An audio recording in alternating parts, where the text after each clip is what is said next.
Doctor साहब क्या गड़बड़ है, सुनाई नहीं पड़ रहा ठीक से क्लियर।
विष्णु सहस्त्र प्रश्न कितने थे? 6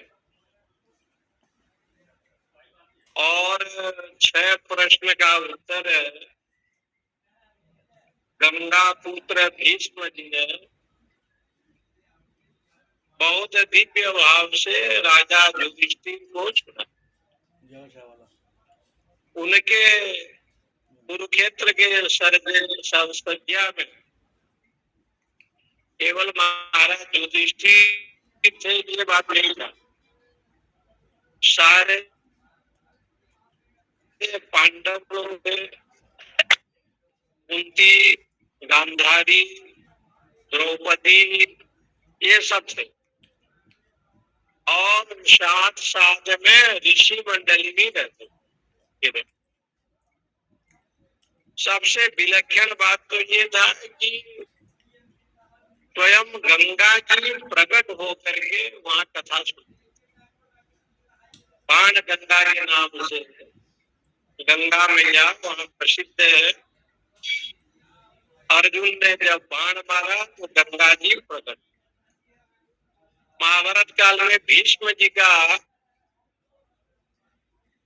जहाँ कुरुक्षेत्र धर्म क्षेत्र बताया, समवेता जुजुत्सव ये जो बताया वो धर्म क्षेत्र है। और कुरु राजा था चंद्रवंशीय, जो कुरु देश का राजा था, तो बहुत बड़ा धर्मात्मा था उसके। इसलिए गीता जी में 2 क्षेत्र आए, कुरुक्षेत्र, धर्म क्षेत्र। इदम शरीरम कौन्तेयम क्षेत्रम इति अभिधीयते, वहां क्षेत्र शब्द है और यहाँ क्षेत्रीय शब्द है। यहाँ जो क्षेत्रीय शब्द आया है उसका अर्थ होता है राज्य। कुरु राज्य में और धर्म रूपी राज्य में, धर्म क्षेत्र का मतलब हो गया जैसे आप बगीचा में बाड़ लगाते हैं गन्ना के बगीचा में, ऐसे वहां पर जो है ये कहीं कहीं कथा ऐसी आती है कि भगवान कृष्ण और युधिष्ठिर जब युद्ध करने की इच्छा से जमीन ढूंढने के लिए गए, जब भूमि ढूंढे तो कुरुक्षेत्र के में गए। तो कुरुक्षेत्र में जब पहुंचे तो ये कथा आती है कि भयंकर गर्मी और चूहा, बड़े बड़े चूहा, और उसको छाया दे रहा है सांप। ऐसे कहता है सांप जो है ना छाया दे। तब उनको लगा कि ये क्षेत्र जो है ना ये अहिंसा की भूमि है, अहिंसा परमो धर्म, यहाँ हिंसा नहीं है।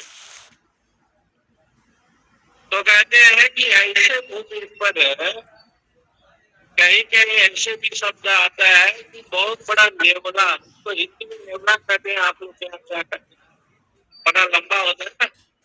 हाँ, तो वो नेवला जो है और सांप दोनों लोग सोए। सांप और नेवला दोनों परम शत्रु। यदि सांप बैठा है तो नेवला काट देगा उसको, और नेवला जहाँ रहेगा सांप भी उसको देखता रहेगा। इसलिए सांप डसने के लिए चला ना तो नेवला उसको पकड़ लेता है, काट। तो कहते हैं कि नेवला और सांप दोनों एक जगह बैठे पेड़ के नीचे। तो भगवान कृष्ण ने भीष्म जी से कहा कि पितामह जी ये धर्म भूमि है, यहाँ पर हिंसा तो है ही, और जहाँ हिंसा नहीं है वो ये धर्म भूमि है, और ये कुरु देश का राज्य काल है, कुरु राजा का। इसने वहां पर 2 शब्द दिया, कुरुक्षेत्र, कुरु रूपी राज्य में धर्म क्षेत्र। यहाँ पर जो है ना धर्म और संस्कृति जो है ना परिपूर्ण है, वो विशद रूप से धर्म विद्यमान है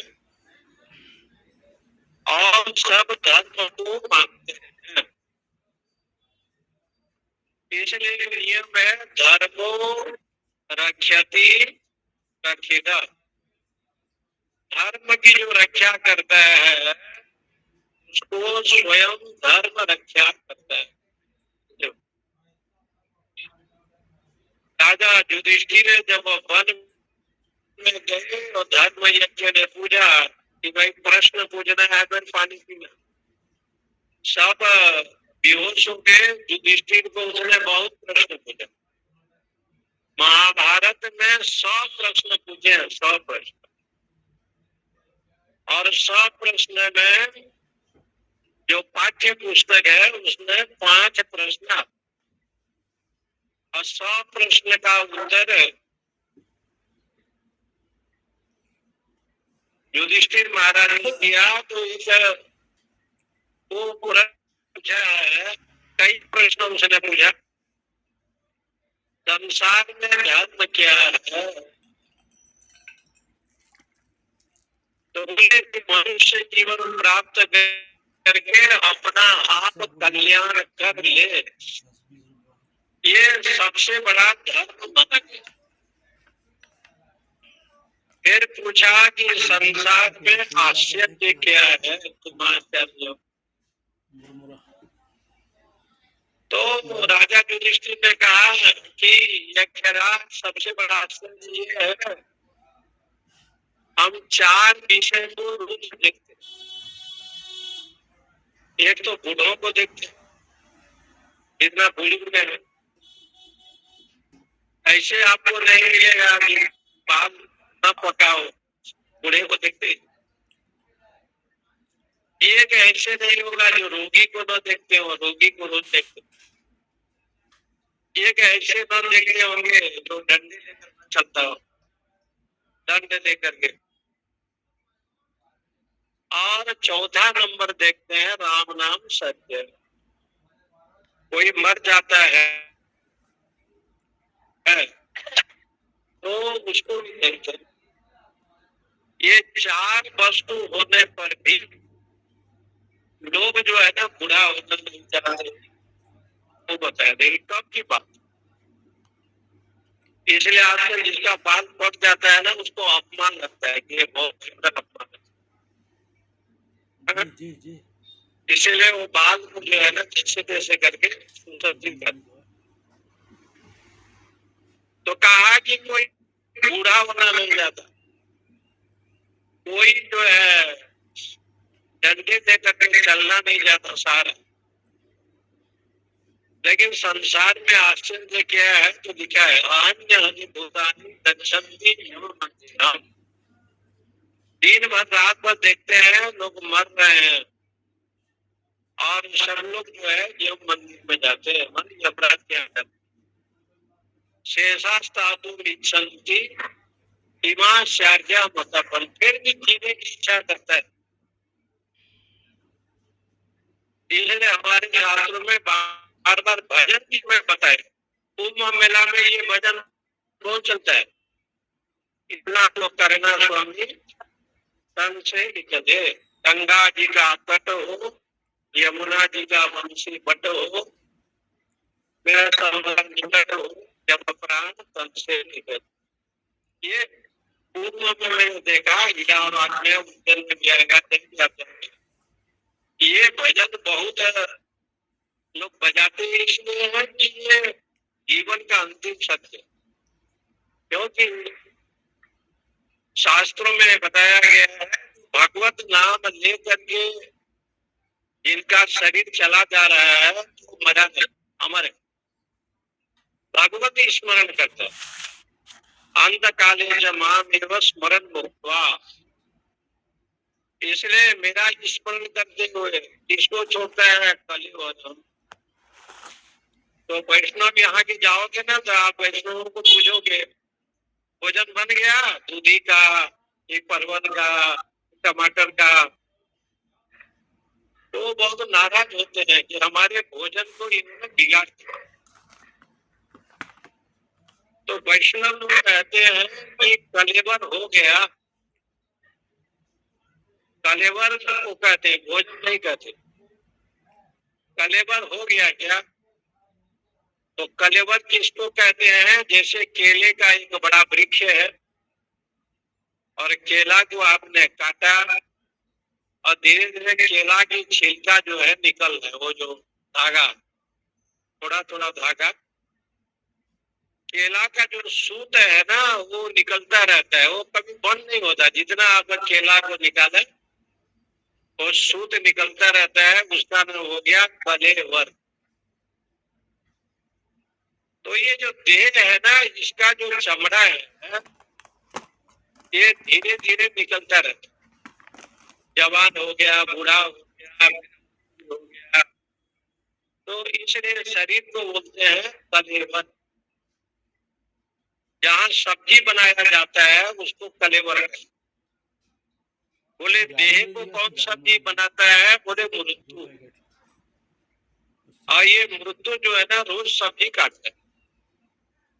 जैसे केला की वृक्ष में जैसे धागा निकलते हैं, ऐसे ये शरीर में जो है ना मन हमेशा जवान है, शरीर भी हमेशा जवान रहना चाहता है, धन भी रहना चाहता है, तन भी रहना चाहता है। तो वेदांतिक भाषा में उसको कलेवर का अंत काले च मामेव स्मरण मुक्त्वा, मेरे स्मरण करता है। तो भगवान से पूछा गया कि ये वो क्यों लगाया गीता जी? अंत काले मृत्यु काल में माम एव, एव शब्द इसलिए लगाया गया कि एव जो है निश्चय अर्थ में है। आचार्य ने कहा एव निश्चय अर्थ में है,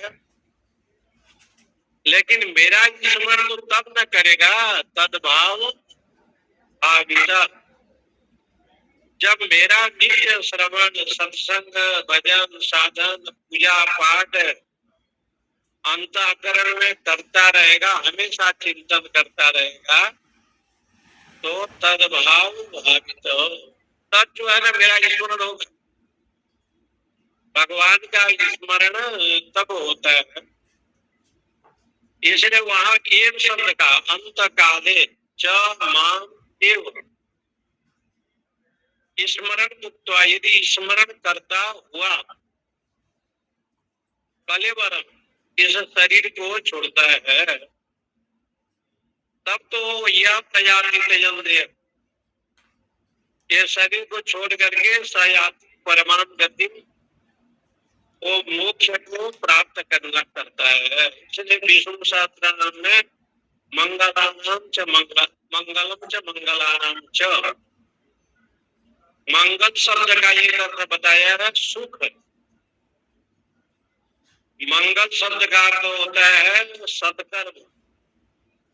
सत्कर्म आप करते हैं, लेकिन राजा बलि यज्ञ करता है 99, लेकिन बलि जो है विष्णु को भोग देना नहीं चाहता।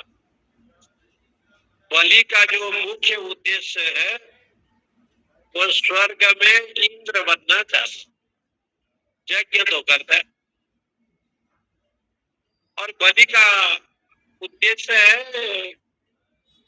कि शतक क्रतु बन करके इंद्र बनना चाहता है।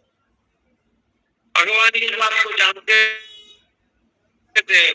यज्ञ का मतलब है यज्ञों में विष्णु, यज्ञ माने परमात्मा, यज्ञ करे, दान करे, तीर्थ करे, सब मंगल है। लेकिन शंकराचार्य भगवान ने लिखा मंगलम च मंगलानाम च पवित्रम पवित्राणाम च, जितने भी पवित्र है सब पवित्र है। आप स्नान किया पवित्र हो गए, घर को जो है ना गोबर में लिपा मारेंगे पवित्र हो गया, तीर्थों में पवित्र हो गए। लेकिन उसमें अपवित्र होने का भी डर, पवित्र वस्तु में अपवित्र होने का भी डर है। इसलिए वो कहते हैं कि पवित्र में सबसे बड़ा पवित्र कौन है? भगवान। हरित नामेव नामेव नामेव केवलम, सबसे बड़ा पवित्र है सत्संग भजन, ये सबसे बड़ा सत्संग है। और सबसे बड़ा मंगल क्या है? मंगल को एक अर्थ में बताया, जैसे मंगल कार्य हो गया उसको भी मंगल कहते हैं। लेकिन मंगल शब्द का यहाँ पर भाष्य में लिखा है मंगलम शुभम, जितने भी मंगल होता है वो सुख के लिए होता है। यज्ञ, दान, तप, पूजा पाठ, ये सारा जो है सुख के लिए होता है। लेकिन सुख प्रदाता कौन है? भगवान। जितना भी आप कर्म करते हैं भगवत अर्पण बुद्धिया से जो कर्म करेंगे वो सब सुखदायक है। जितना भी आप कर्म करते भागवत अर्पण बुद्धिया होनी चाहिए। महादेव को जल चढ़ाते हैं तो जल भी आपने बनाया, बेलपत्र भी आपने बनाया, धान चावल भी आपने बनाया, भूमि भी आपने बनाया, सब कुछ तो भगवान ने बनाया। यहाँ का आपको कर्ता के रूप में धन दे, बस कर्ता के रूप में पूजा करनी है। बोले इंद्रिया भी बनाया, मन भी तुमने बनाया, सब तो आपका है। इसलिए वो कहते हैं कि सब वस्तु भगवान के चरणारविंद में समर्पण करे अनाशक्त भाव से। ऐसी कथा आती है कि द्रौपदी को पता है कि द्रौपदी का तो अन्न खाली है, वो खा लेने के बाद बचता है। सूर्य भगवान ने वरदान दिया, लेकिन 60,000 शिष्य को लेकर के जब दुर्वासा जी है अब इनको भोजन कराना है तो द्रौपदी जी ने सोचा कि कृष्ण को स्मरण किया, भगवान आए। और भगवान जब आए तो पहले बोले कि हम भूखे हैं, हमको भूख लगी। भगवान जो विश्वमन है, भूख लगी है, साग के पत्ता को ग्रहण किया तो भगवान का पेट भर गया पता है। और भाव भक्ति में भगवान जब ग्रहण करते हैं तो उनका पेट भर जाता है। विश्वमन है ना, उसको कोई खिला नहीं सकता। लेकिन इधर जब भगवान खा ले तो उधर ऋषि को भी खा, उनका भी पेट भरने लगा, अजीर्ण होने लगा, पेट भारी होने लगा। तो वहां पर लिखा है एक बार आप कृष्ण कह दो, एकस्य कृष्णस्य प्रणामो, श्लोक बड़ा प्रसिद्ध। एक बार कृष्ण कह दो तो 1000 अश्वमेध यज्ञ का फल मिलता है। और अश्वमेध यदि करते हैं, घोड़े को छोड़ते हैं तो संभव नहीं है कलियुग में। वो बड़ा दुखदायी है और बहुत मेहनत लगता है। कृष्ण से प्रणाम हो, एक बार आपने कृष्ण कह दिया, राम कह दिया, शिव कह दिया, माता जी कह दिया तो करोड़ों असुंदर फल आपको। ऐसे शास्त्रों में कहा तदेव रुचिरम नवम नवम तदेव सस्वं मनसोत्सवम् तदेव शोकासुसंगृणम् यदुत्तमं भागवत में बताया।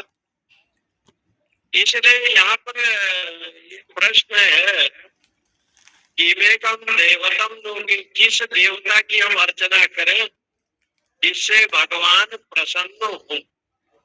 ये 6वां प्रश्न है। यद एकम देवतम प्रस्तुतम,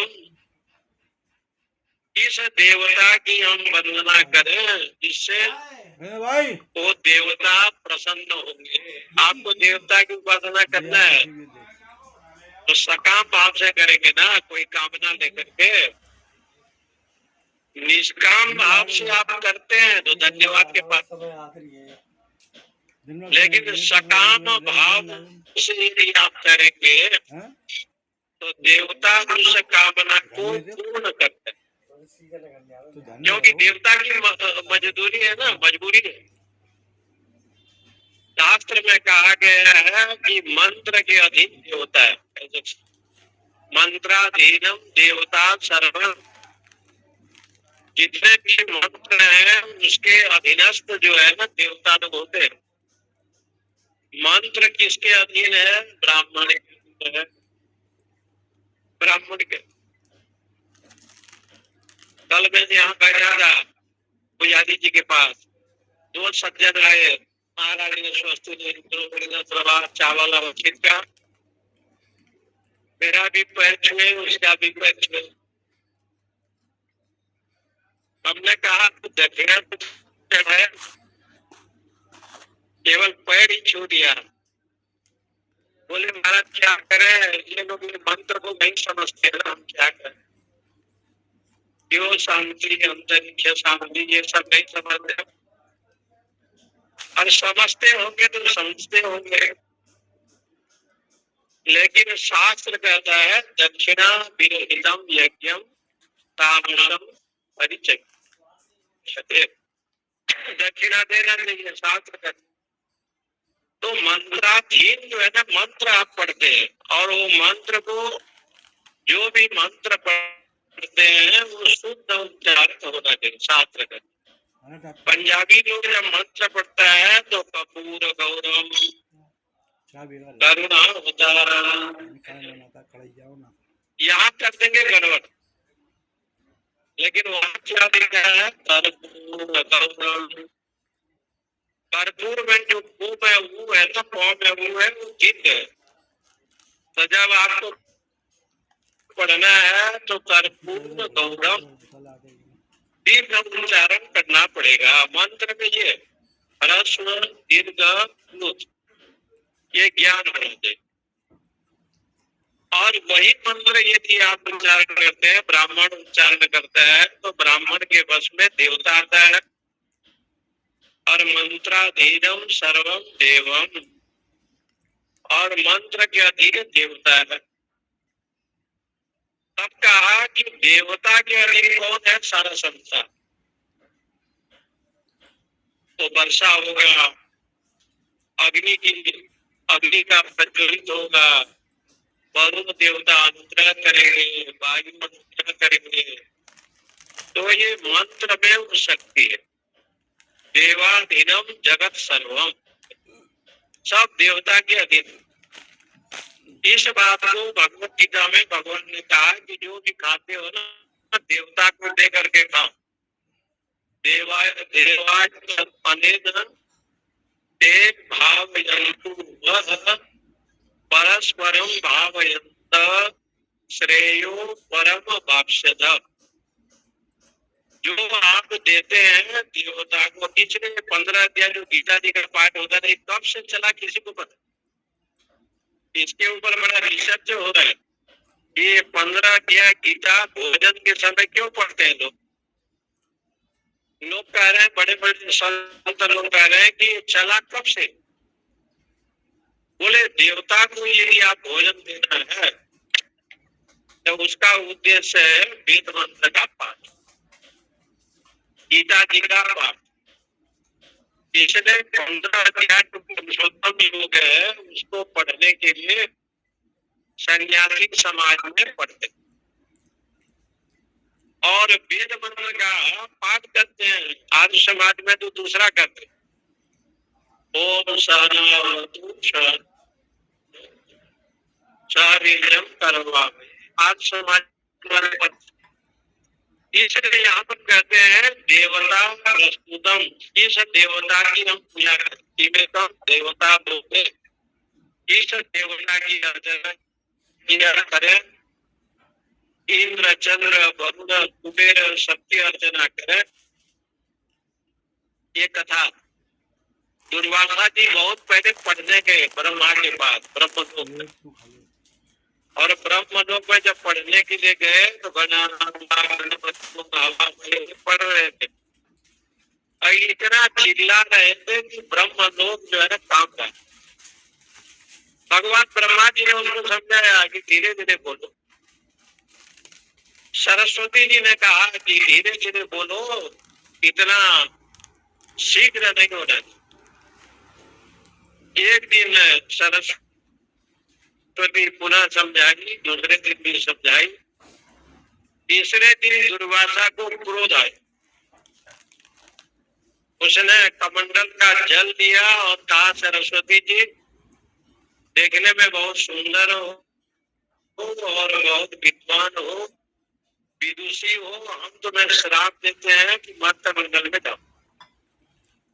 तब ये सरस्वती मर्त मंडल में आई। बताए पहले तो भगवती सरस्वती ब्रह्मलोक में रहते, ब्रह्मा जी के, इधर नहीं आई।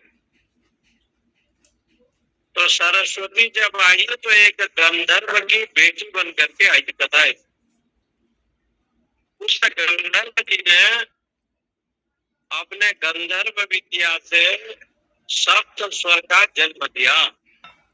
सारे गामा पा ये जो 7 स्वर हैं, तब भगवती सरस्वती आए था।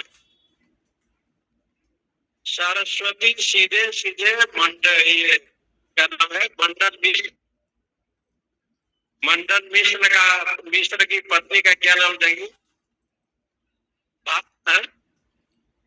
भारती, उभय भारती। उभय भारती, उनका नाम था उभय भारती।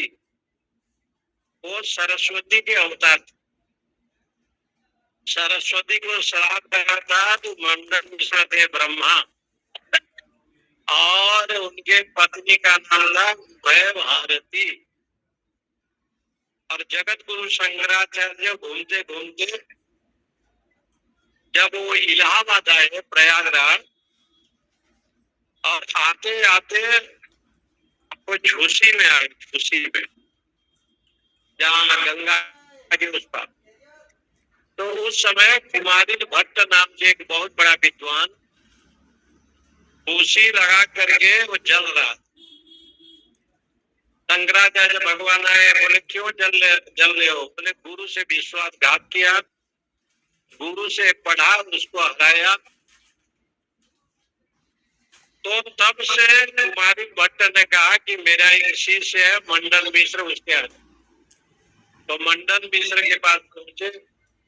ये ब्रह्मा का अवतार था, इनके पत्नी सरस्वती थी, और भगवान शंकराचार्य शंकर थे।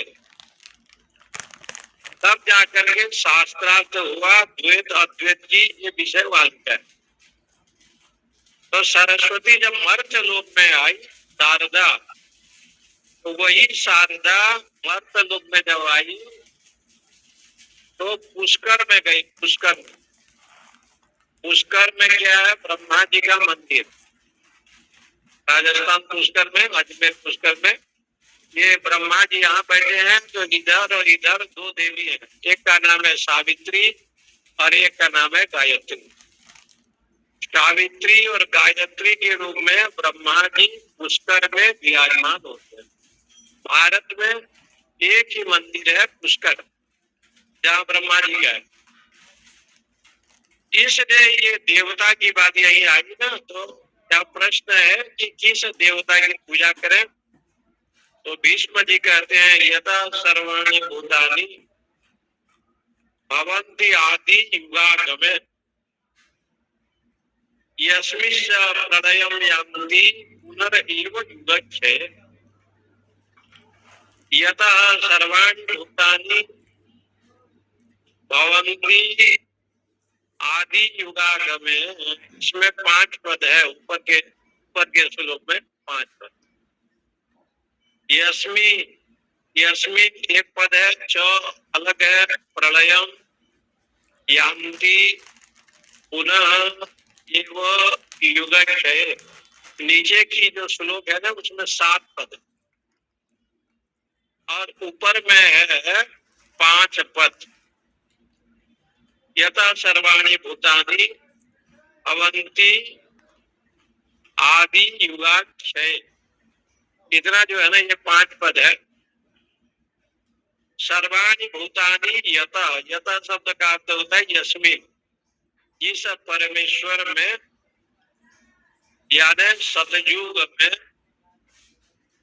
सर्वाणि भूतानि भवन्ति, सारे भूत उत्पन्न हुए। कहाँ उत्पन्न हुए? आदि युगागमे। आदि युग हो गया सतयुग, और सतयुग में भगवान ने अपने संकल्प से सबको जन्म दिया। उसका उदाहरण है छांदोग्य उपनिषद।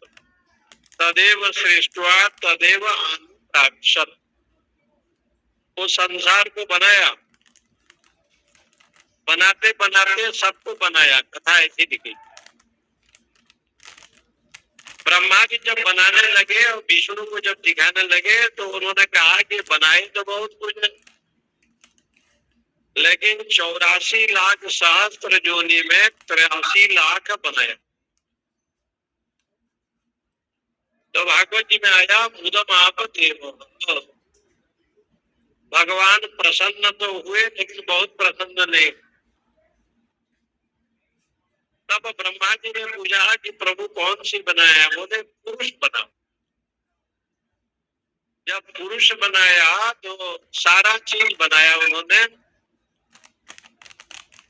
और तो सिद्ध थे, संकल्प सिद्ध था, तो बनाते बनाते एक पुरुष भी बनाया।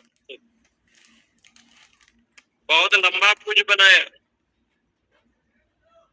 ब्रह्मा जी ने कहा कि ये देखो आप, तो भगवान विष्णु जी ने कहा बनाए तो ठीक है, पूज काहे बनाए?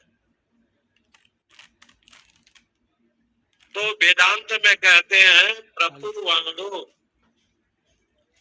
मनुष्य बनाने जा रहा था, रचया मास बानर।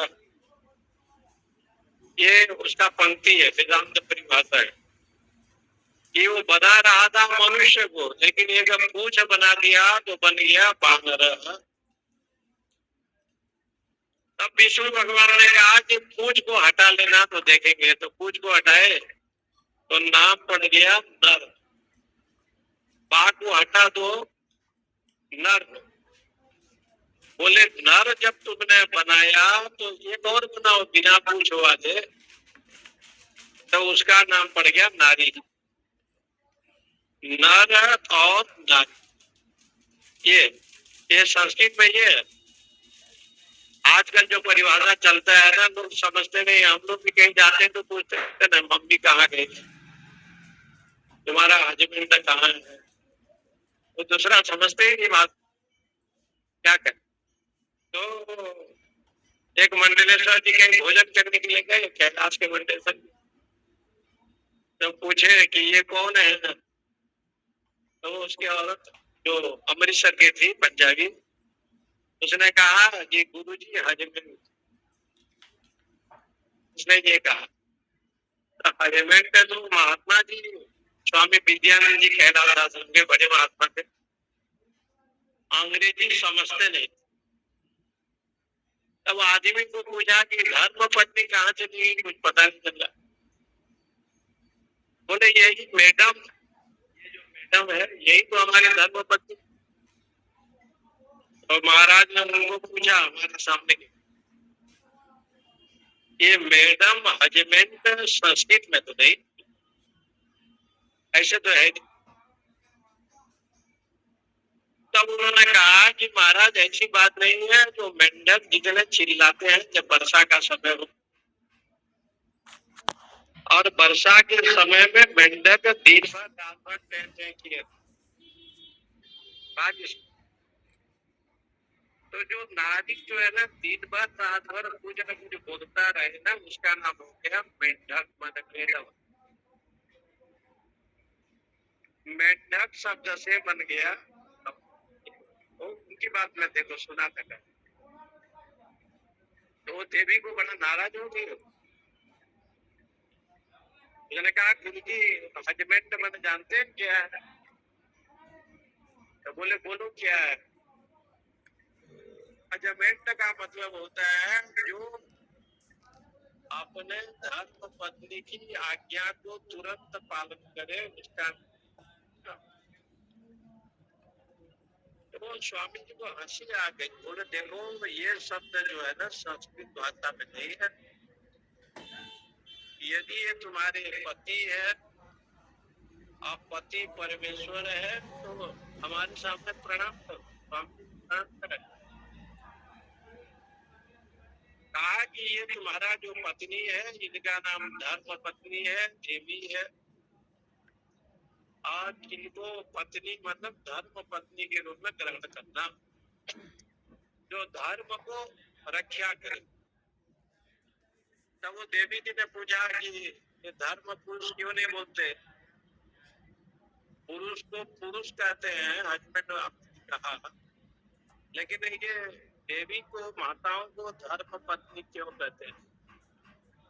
स्वामी जी ने समझाया, जलंधर बहुत बड़ा था, लेकिन धर्म पत्नी थी वृंदावती। एक पतिव्रता धर्म के चलते उसने विष्णु जी को भी तुलसी बनना, और तुलसी बन करके शालिग्राम के रूप में भगवान आए तो उसके ऊपर वो बैठी। केवल पतिव्रता धर्म के चलते। एक देवी सावित्री, जिन्होंने सत्यवान की प्राण की रक्षा की और जमराज जी को बाध्य होकर के वरदान, वो जमलोक तक पहुंच गई। इसलिए शास्त्र कहता है कि पत्नी यदि धर्म संपन्न हो और धर्म से युक्त हो, सत्य धर्म से, तो 14 लोग को तारती है। ऐसे कि 14 लोग को पवित्र करती है। इसलिए वेद में देवी के स्थान पर धर्म पत्नी का आ गया। धर्म पुरुष नहीं आ गया, क्योंकि पुरुष गांजा भी पिएगा, चिलम भी पिएगा, सिगरेट बीड़ी भी पी सकता है, ऐसा भी कर सकता है संग दोष से। इसलिए यहाँ पर लिखते हैं कि सर्वाणि भूतानि भवन्ति आदि युगागमे, सभी भूत प्राणी जिससे जन्म लेते हैं। इसका मतलब क्या हो गया? परमात्मा का दो स्वरूप है। एक स्वरूप है तटस्थ लक्षण, ये श्लोक में ये होता, और एक है स्वरूप लक्षण। भगवान के दो स्वरूप, भगवान मायापति भी है और कूटस्थ भी। कूटस्थ के जगह पर ईश्वर है और ईश्वर के जगह पर वो विष्णु। माया के पति है, इसलिए मायापति है, क्योंकि माया में वो मोहित नहीं होता। मोहिनी कन्या बन करके आए, लेकिन मोहिनी मोहित नहीं हुई, देवासुर मोहित हो गए। परंतु जो है वो कूटस्थ है। कूट कहते हैं लोहे को, और लोहा जो है ना बहुत बड़ा है। मिर्चा मसाला कूटना हो तो लोहे पे, लेकिन लोहा जैसे की तैसे है और आप कूटते हैं तो लोहा जो घन है ना वो बिल्कुल अचल, वो स्थिर है। इसलिए कूटस्थ का मतलब हो गया जो भगवान संसार को बनाया, उस परमात्मा माया से रहित है। माया में तो रहता है, माया लीला भी करता है, लेकिन वो माया से रहित है। इसलिए उसको कहते हैं कूटस्थ। और तीसरा पर बताया कि यही कूटस्थ ईश्वर है। ईश्वर इसलिए कहते हैं कि माया से युक्त होकर के संसार की लीला करता है। इसमें राम धोते भी हैं, कृष्ण हंसते भी हैं, और जितने भगवान के अवतार हुआ है सब लोग लड़ाई झगड़ा भी करते धर्म के लिए। और वो कूटस्थ इसलिए है तो माया को अधीनस्थ करके रखते, इसलिए उसको बोलते हैं ईश्वर। ईश्वर का अर्थ हो गया माया से युक्त तो है, लेकिन माया सबको बुलाती है। माया महान ठगिनी हो जाती है। विष्णु के घर लक्ष्मी, शिव के घर भवानी, माया महान ठगिनी। कवि जी ने इस कहानी इसमें दिया कि भगवान नारद ऋषि हैं, द्वारका जी में पधारी हैं और माया को देखना चाहते। समुद्र में डुबकी लगाई तो सुंदर लड़की नारी बन करके जन्म लिया, और बगल में जो केवट था उससे विवाह हुआ, पुत्र संतान भी हुए। एक दिन झोपड़ी में आग लग गई, सब लोग मर गए। यही जो नारद था ना, यही बचा। दुखी होकर के पुनः जब डुबकी लगाई, नारद ऋषि बन गए। तब भगवान जी ने दर्शन किया तो भगवान ने पूछा, अभी अभी तो गृहस्थ में थे, हमारे लड़के बच्चे परिवार थे, और अभी अभी नारद थे, अभी अभी परिवार हो गया, अभी अभी नारद हो गए। तो नारद जी ने कहा, भगवान जी हमारे लिए, ये आपके लिए नहीं, क्योंकि आप मायापति है। हम लोग का जो जीवन है क्षण में, देवता के क्षण का जितना समय होता है, एक सेकंड, अपन का जो है ना 100 जन्म पूरा होता है। 100 वर्ष आपका है, ज्यादा से ज्यादा आप रहेंगे तो 140, 50, 60 तक तो रहेंगे ना, इससे ज्यादा तो रहेंगे। लेकिन देवता की आयु जो है ना, इससे भी ज्यादा है। इसलिए जब भगवान ने जब ग्वाल वाला चोरी किया ब्रह्मा जी, और ब्रह्मा जी देखने आए कि द्वापर युग है कि नहीं। जब आए तो द्वापर युग था, कोई जसोदा, कोई नंद, कोई ग्वाल बाल। भगवान ने कहा कि भाई हमको तो इतना दिन होता, हमारा एक दिन का मतलब महाप्रलय। तब भगवान श्री कृष्ण जी ने समझाया कि हम मायापति हैं, ऐसे कहा। इसलिए एक शब्द है ईश्वर। ईश्वर का मतलब हो गया माया को लेकर के जो लीला करता है, भगवान का ये लीला है। देखिए श्लोक में ये तात्पर्य है, सर्वाणि भूतानि भवन्ति, सारे भूत प्राणी होते रहते हैं। कहाँ होते हैं? संकल्प से। ईश्वर ने जैसे संकल्प किया, तद अनुसार जो है ना वो हुए। तदेव सृष्ट्वा तदेव अनुप्रावसत। जैसे आपने संकल्प किया वैसे संसार में जल, अंडज का, उद्भिज का, वेदज का, जरायुज का। जरायुज हो गया स्त्री पुरुष, अंडे से जन्म लिए पक्षियां, उद्भिज हो गया पेड़ पौधे, वेदज हो गया पसीने से जो निकल, पसीने से भी कीड़े मकोड़े निकल जाते हैं। ये भी ईश्वर का संकल्प है। इसलिए उसने जैसे संकल्प किया ना वैसे हो, उस समय की बात। इसलिए आपकी गृहधारण उपनिषद में बताया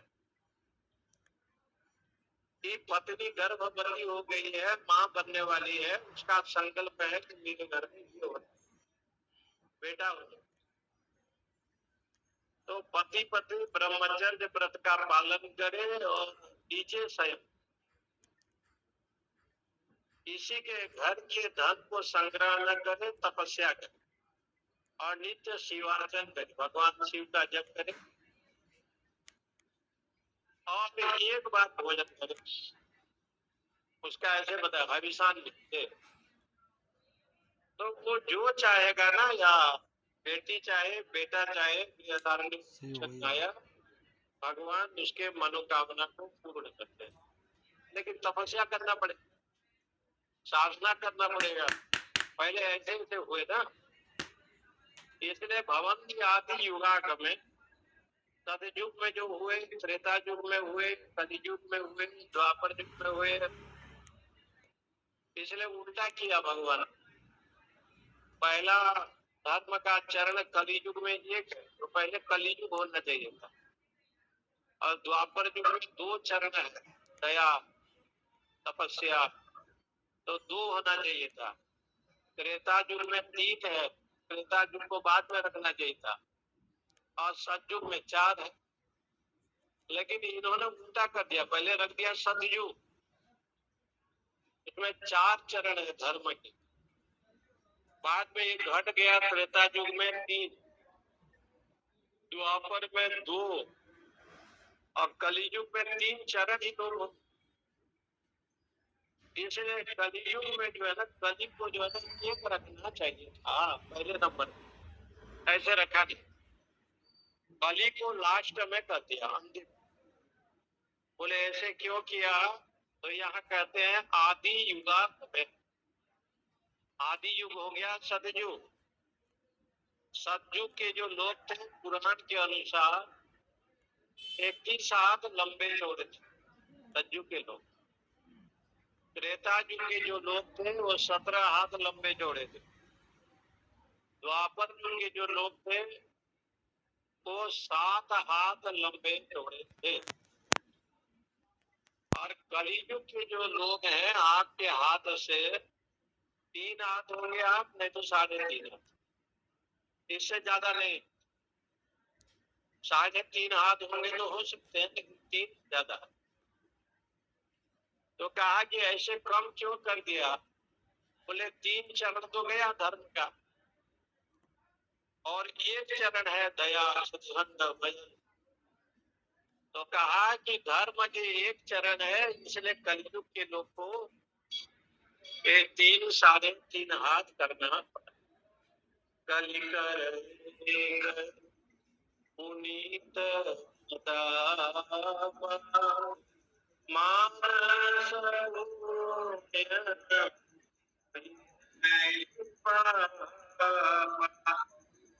कलियुग में भगवान ने ये कृपा की कि इनको 3.5 हाथ इसलिए बनाए या 3 हाथ बनाए। ये मन में यदि पाप करेगा तो लगेगा नहीं, पुण्य लगेगा। मन में आपको गंगा सागर जाना है, जा नहीं पाए, लेकिन संकल्प भी किया तो पुण्य बचा। मन की जो शुभ संकल्प कलियुग में प्राप्त होता है, शास्त्र कहते हैं। इसलिए ये कहते हैं आदि युगागमे, सतयुग में धर्म के 4 चरण थे। सब लोग अपने मन से स्वर्ग जाते थे, स्वर्ग से घूम करके आते थे। तो कहा कि सब लोग अपने मन से जाते। तब भगवान ब्रह्मा जी ने मृत्यु को जन्म दिया, और मृत्यु को जब भेजा तो मृत्यु ने कहा हम तो जाएंगे नहीं, हमारी निंदा होगी। तो पुराण में लिखा है, गरुड़ पुराण में, कि ब्रह्मा जी ने कहा कि देखो तुम जाओ और तुम्हारे को कोई निंदा नहीं करेगा, बदनाम नहीं होगा, तुम्हारे साथ तुम्हारे बल है। तो बोले बल कौन है? ये रोग। ये जितने रोग आए ना, सब जितने भी बड़े बड़े रोग आए, छोटे मोटे रोग आए, जितने नारी है ना उतना रोग है, जितना नारी है उतना। तो मृत्यु को भगवान ने कहा कि तुमको कोई कहेगा नहीं कि किसी ने मार दिया, ये रोग का निंदा होगी। तो इसलिए एक शब्द आया है, अवंती आदि युगाग में नासे रोग हरे सब पीरा, जपद हनुमत पीरा। तो वहां पर भी ये कथा आती है, रोग 2 प्रकार के, एक है भवन रोग, एक है मानसिक रोग, एक है शारीरिक। कफवात पित्त की विकृति हो गया तो शरीर रोग आ गया, और मन शुद्ध नहीं है तो आ गया मानसिक रोग। मन में हमेशा जो है ना भगवान को छोड़ करके अन्य चिंता है तो मानसिक। और एक रोग है भवन रोग, पुनरपि जननम पुनर्मरणम, ये भवन रोग। ये तीनों रोग का नाश कौन करता है? तो हनुमान का जप करता है। हनुमंत शब्द का अर्थ होता है ब्रह्मचर्य। हनुमंत शब्द का अर्थ होता है जितेंद्रिय। जो जितेंद्रिय ब्रह्मचर्य तपस्वी जीवन व्यतीत करता है, नासे रोग हरे सब, इसलिए उसके जीवन में जितना भी रोग है ना वो सब नाश हो जाते हैं। ऐसे हनुमान चालीसा को बनाने वाला कौन है? तुलसीदास। और अब काशी जी में संकट मोचन गए ना, संकट मोचन हनुमान जी इधर है, और हाँ, तो संकट मोचन में एक व्यक्ति गया और जा करके हनुमान जी को प्रणाम किया, राम जी को प्रणाम किया। पूछा कि महाराज घर में बच्चा नहीं है, होगा कि नहीं होगा? श्री हनुमान जी ने कहा कि देखो तुम्हारे भाग्य में नहीं है पुत्र संतान का योग। तो रोते रोते वो तुलसीदास के पास गए, ये हनुमान चालीसा लिख गए। और वो तो मग्न थे हनुमान चालीसा लिखने में। उन्होंने कह दिया कि देखो तुम्हारे घर में 6 बेटा बेटी हो। तब श्री हनुमान जी के पास आया, दैव संयोग से पुत्र संतान हुए, पुनः संकट मोचन आया। हनुमान जी को कहा आप तो सत्यवादी हैं, जानते थे हम, लेकिन आप सबसे बड़े झूठे हैं। इससे मोटो नहीं लगेगा। फिर राम के पास गया तो हनुमान जी राम जी के पास गए, बोले इसके भाग्य में तो था नहीं, अभी आग में ठुक जाएगा। लेकिन इनके क्यों हो गया? बोले जब गोस्वामी तुलसीदास जैसे परम भक्त परम संत जिसको वरदान दे दिए उसको तो भगवान को विवश होकर के करना भक्त भक्ति चतुराए इनके पद बंदन करे नाश श्री राम जय राम।